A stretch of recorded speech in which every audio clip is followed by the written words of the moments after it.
हरे कृष्ण। ओम ज्ञानतिमिरान्धस्य ज्ञानञ्जनशलाकया चक्षुरुन्मीलितं येन तस्मै श्रीगुरुवे नमः।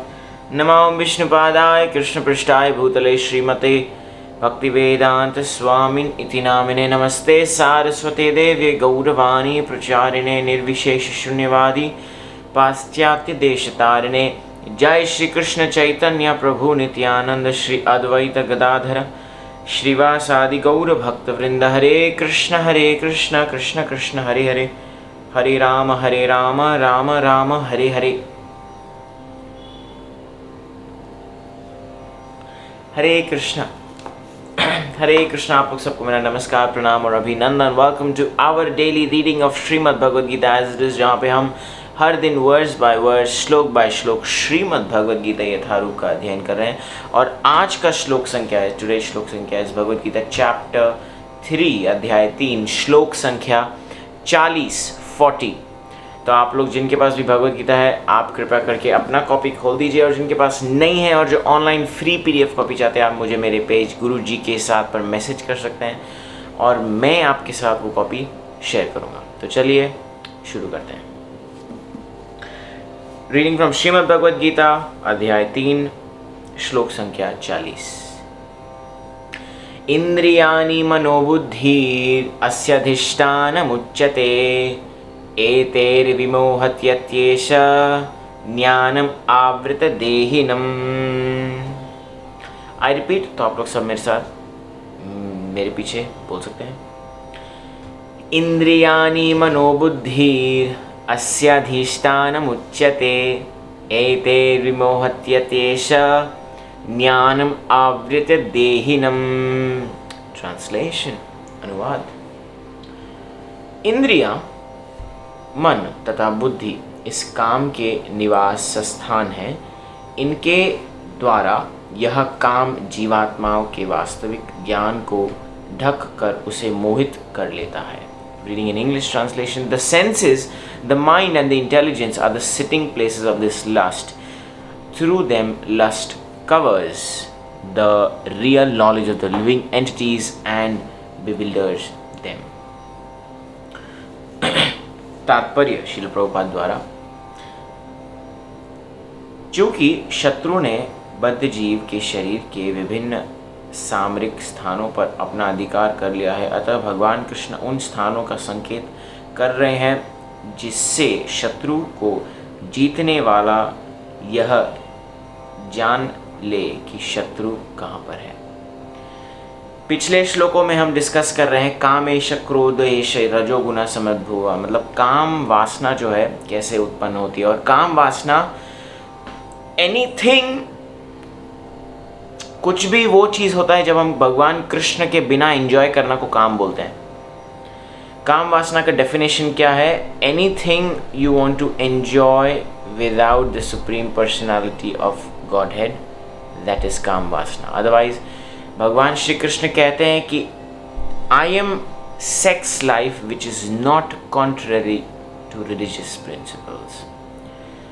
सो यस, काम वासना यदि वो चीज़ बोलते हैं जिसमें भगवान श्री कृष्ण नहीं हो। अब वो उसको भी बोल सकते हैं यदि मुझे एंजॉय करना है, मूवी देखना है, और यदि मुझे कुछ खाना है और इसको भगवान को भोग लगा के नहीं खाना है, सो उसको काम वासना। सभी चीज़ जिसमें भगवान श्री कृष्ण इन्वॉल्व नहीं है उसको काम वासना बोल सकते हैं। सो ये बता रहे हैं कि कहाँ कहाँ काम वासना रहती है। Where is the reservoir of lust? The mind, intelligence, इंद्रियां, मन तथा बुद्धि। इंद्रियां, the senses, gross senses and subtle senses. कर्मेंद्रिया, ज्ञानेंद्रिया। सो इंद्रियों में काम वासना बैठ जाती है, और फिर मन, एक बार मन में चढ़ जाती है ना कि मन चाहिए, तो बुद्धि का भी नाश हो जाता है। क्यों? लोग बड़े बड़े चीज़ करके कभी कभी गलत, फिर वो लोग वो लोग को गिल्टी फील होता है। क्यों? क्योंकि उनका बुद्धिमत्ता है ना, the intelligence that is lost. Intelligence is lost. इसीलिए हमें ध्यान रखना चाहिए कि किस तरीके से काम वासना को या पैशन को, रजोगुण को कंट्रोल में रखना चाहिए। वी शुड नॉट हमको रजोगुण या काम वासना को हमारे प्रति डोमिनेट नहीं करने देना चाहिए. We should learn to control that. So yes, intelligence क्या है? बुद्धि. इट्स मन और बुद्धि एक साथ है. मन इधर है लेकिन बुद्धि इधर है, यानी कि बुद्धिमता को, बुद्धि से हम मन को कंट्रोल कर सकते हैं. लेकिन यदि बुद्धि वीक है, इंटेलिजेंस वीक है, तो मन बुद्धि को भी डोमिनेट कर लेता है. सो मन समस्त इंद्रियों के कार्यकलापों को केंद्र बिंदु है. भगवान श्री कृष्ण क्यों बता रहे? ताकि पता चले कि शत्रु कहाँ पे रहता है. Where is the enemy? That is why Lord Krishna से केंद्र बिंदु है. अतः जब हम इंद्रिय विषयों के संबंध में सुनते हैं तो मन इंद्र तृप्ति के समस्त भावों का आगार बन जाता है. मतलब when you here of enjoying, आप सुनते कि अरे ये कितना अच्छा था, या ये कितने अच्छे दिखते हैं, या ये कितना एंजॉयमेंट है, तो ये कहाँ जाता है? It goes to the mind.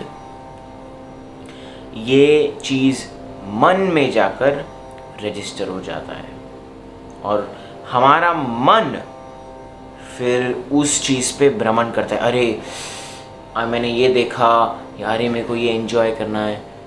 और आजकल सोशल मीडिया क्या ही चीज़ है. आजकल तो इतना हमारा मन डिस्ट्रैक्टेड हो गया है कि आजकल सोशल मीडिया पे सारे एक रील्स करके सेक्शन है जिसमें 30 सेकंड में आपको लोग का अटेंशन मिलता है और आपको 30 सेकंड में आपका कहानी बताना है.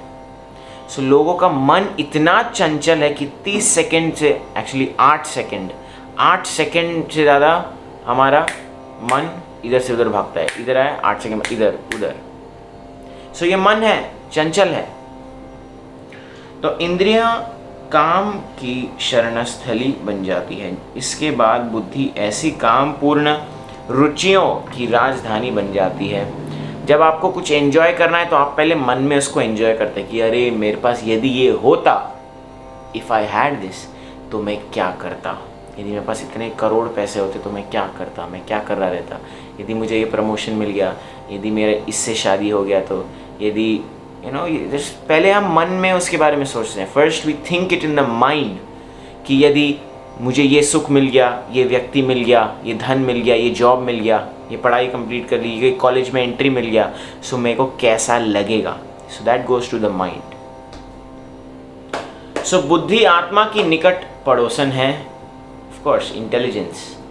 काममय बुद्धि से आत्मा प्रभावित होता है जिससे उसमें अहंकार उत्पन्न होता है और वह पदार्थ से तथा इस प्रकार मन तथा इंद्रियों से अपना तादात्म्य कर लेता है. आत्मा को भौतिक इंद्रियों का भोग करने की लत पड़ जाती है जिससे वह वास्तविक सुख मान बैठता है. जो मनुष्य इस त्रिधातु निर्मित शरीर को आत्मस्वरूप जान बैठता है, जो देह के विकारों को स्वजन समझता है, जो जन्म भूमि को पूज्य मानता है और जो तीर्थ स्थलों की यात्रा दिव्य ज्ञान वाले पुरुष से भेंट करने के लिए नहीं अपितु स्नान करने के लिए करता है, उसे गधा या बैल के समान समझना चाहिए. क्या लिखा है? कौन लोग? जो शरीर को आत्मा स्वरूप जान बैठते हैं. मतलब ये शरीर है. जो मनुष्य इस त्रिधातु निर्मित शरीर को आत्मा स्वरूप जान बैठता है, जो देह के विकारों को स्वजन समझता है और जो जन्म भूमि को पूज्य मानता है और जो तीर्थ स्थलों, ये क्यों भागवतम में बताया गया है? It is important to know. Why? Because ये चारों चीज़ हमें क्या बोलते हैं? ये चारों चीज़ हमें मटीरियल या भौतिक बॉडी से रिलेशन में डाल देती है. यस, चाहे वो मेरा मातृभूमि क्यों ना हो. मैंने मेरे पहले के लेक्चर में बड़ा ही अच्छा एग्जाम्पल दिया था भक्ति श्रीमद् भक्ति सिद्धांत सरस्वती गोस्वामी महाराज का और सुभाष चंद्र बोस जी के बारे में. सो शिल प्रभुपाद भी कहते हैं what is this Indian, American, Russian, we are not this body.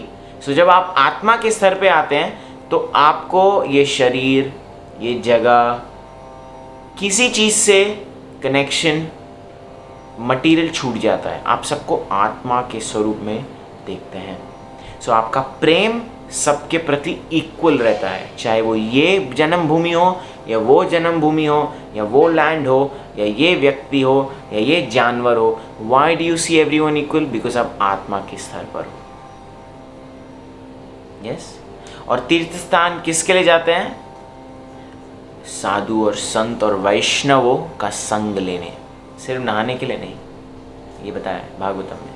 So that is the essence of today's reading.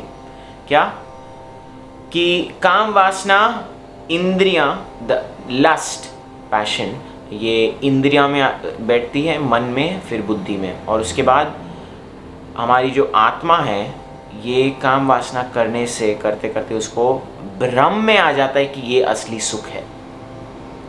And then हम अपने आप को ये शरीर मानते हैं, दिस बॉडी। हमें लगता है कि I am this body, right, but we are not this body. So yes, ये चार चीज़, फॉल्स आइडेंटिफिकेशन किस चार चीज़ से मैनिफेस्ट होता है? कि हमने ये शरीर, ये त्रिधातु से हमें शरीर अपने आप को समझा, फिर मैंने अपने लोगों, सो कॉल्ड लोग को अपना समझा, फिर सो कॉल्ड जन्मभूमि को मैंने अपना समझा। ये सब चीज़ से जो मेरा अपना ये बॉडीली कॉन्शियस ऑफ लाइफ है। सो इस चीज़ से हमें छुटकारा पाना है। We want to become self realized, हमें आत्मा के स्तर पर जाना है। So that is the knowledge of the Bhagavad Gita. So yes, आगे आगे हम पढ़ते हैं अगले श्लोकों में कि किस तरीके से काम वासना को और काम वासना और लस्ट के बारे में। सो यस, आज के लिए, आज के अध्ययन को हम यहाँ पर विराम दे सकते हैं। आप लोग किसी का कोई प्रश्न, कमेंट या रियलाइजेशन हो तो आप मुझे मेरे पेज गुरुजी के साथ पर मैसेज करके पूछ सकते हैं। आप लोग सबका जुड़ने के लिए बहुत बहुत धन्यवाद। हम फिर आपको कल इसी समय इधर ही मिलेंगे। तब तक के लिए शुभ रात्रि। हरे कृष्णा। श्रीमद् भगवद गीता की जय। श्रील प्रभुपाद की